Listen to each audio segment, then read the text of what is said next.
Hey everybody. Today I want to talk to you about Communication 2. Communication 2. This is the one that's all about your presentation skills. And so we're talking eye contact, voice, avoiding the use of verbal fillers, making sure you have your content and it's on target.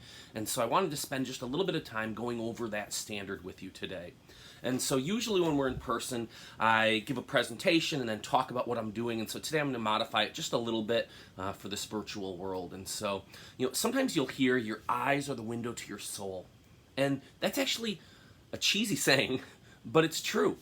In a speech, if you are showing somebody your eyes, you're letting them know that they matter to you. And so right now I'm looking into the camera, and that's easier for you to follow along with than if I were just staring over here the whole time. You're wondering what I'm looking at and why that is more important than you. And so your eyes, window to your soul.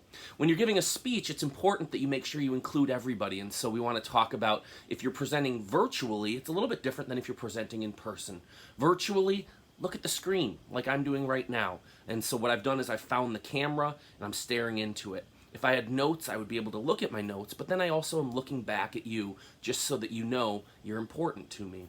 If you're in person, what I like to do is break the room up. Depending on what type of room I'm in, I might have a section over here, a section in the middle, a section to this side. And so while I'm giving my speech, I'm just making sure I'm looking at the different parts of the room as I give my speech so that everybody feels like they're included. But again, if you're doing it virtually, look right in that camera. All right, as we move down your face, we get to your mouth, and it's really an important tool. We can change the volume of how we're speaking. And so I can talk really, really loudly, or I could whisper and talk quietly. Oftentimes, those big shifts and adjustments can draw our attention. And so if I'm talking at a normal pace, and then I start talking quieter, everybody kind of leans in and they start listening carefully. And if I start talking at a louder pace, they kind of, whoa, come back a little. And depending on what I'm hoping to accomplish, I can use those different things.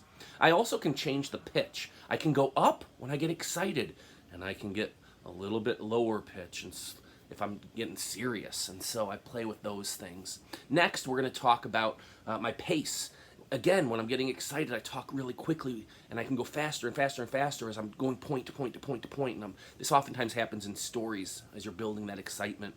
And then we can slow things down, and we can talk with a lot more pauses. This is serious, it's somber, and so it draws your ear again, telling you what to expect. All right, people that have hair, okay? I don't have that issue, but people that have hair, make sure you're not playing with it. Make sure that you're not sucking on it. Okay, gross, but I've seen it. And so just want to make sure that you have a hairstyle, guys and girls. Your hair's back, people can see your eyes, your face. That's important during a presentation.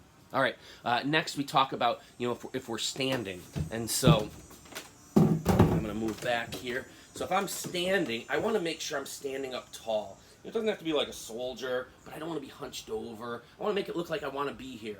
And so one of the ways we do that is just by standing upright. Then we get to our hands. Okay, I'm Italian. I like to talk with my hands. Maybe you don't normally do that. And so for you, this is something that you're going to have to work on.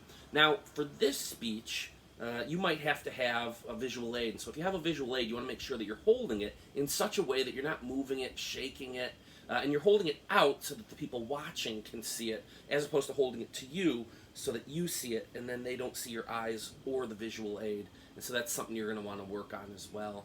Your hips, your square, your knees, you want to make sure there's a little bit of give in them. When I was in high school, I was in a choir, and they used to say that if you lock your knees, that you could pass out. It stops your blood flow and circulation. And that was just a funny story until my friend Jim, when we were in New York City on a choir tour, he was on the top riser, and he'd locked his knees, and boom, fell back, and it was awkward. Funny once we made sure he was okay, but you still want to make sure you're avoiding that. Your feet, they're about shoulder width apart. One foot is slightly in front of the other one. Kind of keeps you balanced so that you're not rocking forward or sideways, and so that'll help you as well. These are just some different tips about what to do and what not to do. Finally, you want to avoid verbal fillers. Like, all these words that you put in while you're thinking. And it's a common thing.